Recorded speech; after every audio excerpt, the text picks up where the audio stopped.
हरे कृष्णा। आज है चैत्र नवरात्रि का छठा दिन। आज के दिन देवी कात्यायनी की पूजा अर्चना की जाती है। देवी कात्यायनी का तेज सहस्त्र सूर्यों को भी परास्त करने वाला है। उनकी 18 भुजाएं हैं जिसमें ये भिन्न भिन्न प्रकार के अस्त्र शस्त्र धारण करती हैं। लेकिन आखिर उनका उद्भव किस उद्देश्य से हुआ था? तो चलिए आज चैत्र नवरात्रि के उपलक्ष्य में सुनते हैं देवी कात्यायनी के संदर्भ में एक विशेष पौराणिक कथा।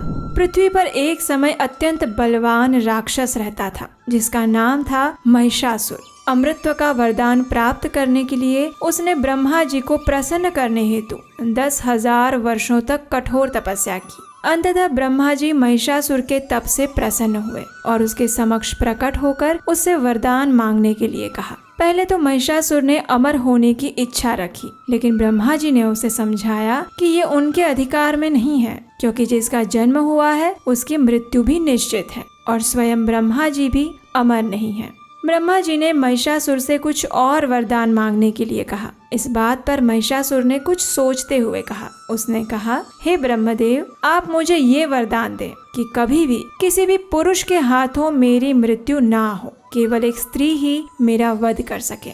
ब्रह्मा जी ने तुरंत ही महिषासुर को ये वरदान प्रदान कर दिया। लेकिन यहाँ पर महिषासुर ने एक भारी भूल की थी। उसने ये सोच लिया कि स्त्री तो सदैव निर्बल होती है, भला एक स्त्री उसका क्या बिगाड़ लेगी। और इसके बाद तो जैसे महिषासुर ने तीनों लोकों में हाहाकार मचा दिया। सभी देवतागण युद्ध में उससे परास्त होकर स्वर्ग लोक छोड़ने पर विवश हो गए। आखिर अब इस राक्षस का अंत कैसे होगा? सभी देवतागण इस पर विचार विमर्श करने लगे। यहाँ तक कि भगवान शिव और भगवान विष्णु ने भी महिषासुर से युद्ध किया था, लेकिन ब्रह्मा जी के वरदान के कारण वे भी उसे परास्त नहीं कर पाए। उसके बाद सभी देवी देवता एकत्रित होकर तीनों के समक्ष प्रार्थना करने के लिए गए, जिन पर इस संपूर्ण ब्रह्मांड का कार्यभार है। जैसा कि ब्रह्मदेव ने महिषासुर को वरदान दिया था कि उसकी मृत्यु केवल स्त्री के हाथों ही हो सकती है, तो त्रिदेव ने सोचा कि क्यों न एक शक्तिशाली स्त्री को उत्पन्न किया जाए जो कि महिषासुर का वध कर सके।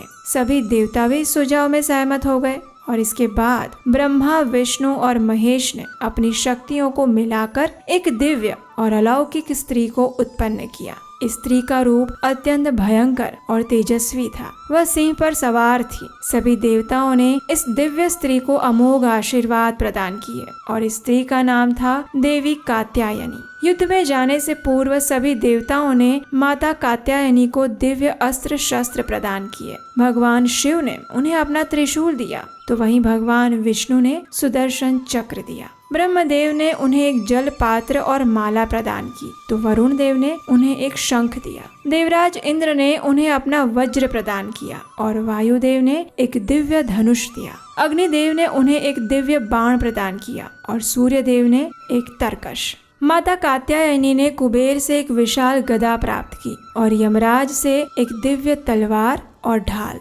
विश्वकर्मा ने उन्हें युद्ध में प्रयोग करने के लिए एक कुल्हाड़ी दी और इस प्रकार सभी देवताओं के आशीर्वाद से संपन्न होकर देवी कात्यायनी ने महिषासुर को युद्ध के लिए चुनौती दी। दोनों के बीच एक भीषण युद्ध छिड़ गया जो कई दिनों तक चलता रहा और अंत में देवी कात्यायनी ने महिषासुर का सिर धड़ से अलग कर दिया और उसका अंत करके देवताओं को उसके आतंक से मुक्ति प्रदान की। स्त्री को साधारण और अबला समझने वाला महिषासुर एक दिव्य स्त्री के हाथों ही मारा गया और इस प्रकार देवी कात्यायनी ने अपने जीवन का उद्देश्य पूर्ण किया। चैत्र नवरात्रि के छठे दिन इन्हीं देवी कात्यायनी की पूजा और उपासना की जाती है। इसके लिए सबसे पहले सुबह जल्दी उठकर स्नान इत्यादि से स्वच्छ होना चाहिए। तत्पश्चात एक स्वच्छ आसन पर देवी का विग्रह अथवा चित्र रखें। माता कात्यायनी की पूजा में सम्मिलित होने के लिए लाल अथवा पीले रंग के वस्त्र ही धारण करना आदर्श माना गया है। उनकी आराधना के लिए गोधूली बेला का समय शुभ माना गया है। माता को पीले रंग के पुष्प अथवा पीला नैवेद्य अर्पित कर सकते हैं। भोग लगाने के लिए पीले रंग के मिष्ठान और शहद सर्वोत्तम माना गया है। ऐसा कहा जाता है कि माता कात्यायनी की आराधना कुंवारी कन्याओं के लिए विशेष रूप से लाभदायक है और कुछ लोगों का ये भी मानना है कि जो कुंवारी कन्याओं को विवाह संबंधी समस्या आती है उसमें देवी कात्यायनी उनकी सहायता करती है। और हम श्रीमद् भागवतम में ये भी सुनते हैं कि श्रीमती राधा रानी और अन्य व्रज की गोपियों ने भी भगवान श्री कृष्ण को अपने वर के रूप में प्राप्त करने के लिए देवी कात्यायनी का व्रत किया था। तो इस चैत्र नवरात्रि के छठे दिन माता कात्यायनी की पूजा करने हेतु इस मंत्र का उच्चारण कर सकते हैं। चंद्रहासोज्ज्वल करा शार्दूल वरवाहना कात्यायनी शुभम दध्या देवी दानवघातिनी।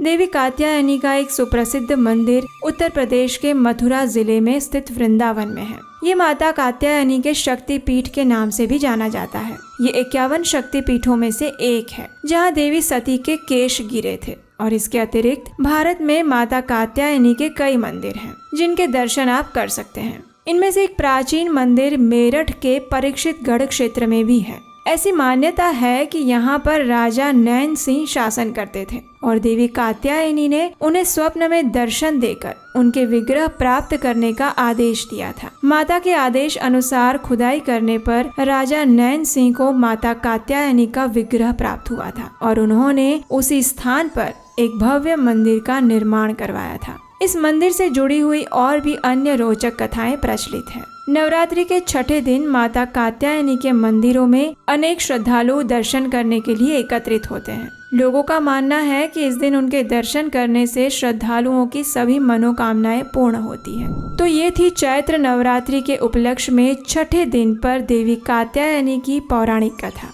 ये कथा आपको कैसी लगी ये हमें नीचे कमेंट बॉक्स में लिखकर जरूर बताइएगा। और याद से आपके अपने चैनल उपदेशाष्टकम को सब्सक्राइब करिए, नोटिफिकेशन ऑन करिए और अगर ये कथा अच्छी लगी है तो अपने मित्रों और परिवारजनों को शेयर करिए। इस नवरात्रि के दौरान हमारे द्वारा सुनाई जा रही इन पौराणिक कथाओं को सुनना आपको अच्छा लग रहा है और अगर आप हमारे इस कार्य की प्रशंसा करना चाहते हैं, सहायता करना चाहते हैं तो स्क्रीन पर दिए गए नंबर पर आप हमें अपना आर्थिक योगदान भेज सकते हैं जिससे हमें आने वाले वीडियोस को बनाने में भी सहायता मिलेगी। तो चलिए चैत्र नवरात्रि के छठे दिन पर देवी कात्यायनी से यही प्रार्थना करते हैं कि वे हमारे कृष्ण भक्ति के पथ में आने वाले हर प्रकार के अनर्थ रूपी असुरों का भी संहार करें और हम परम भगवान श्री कृष्ण की शुद्ध भक्ति प्राप्त कर सकें।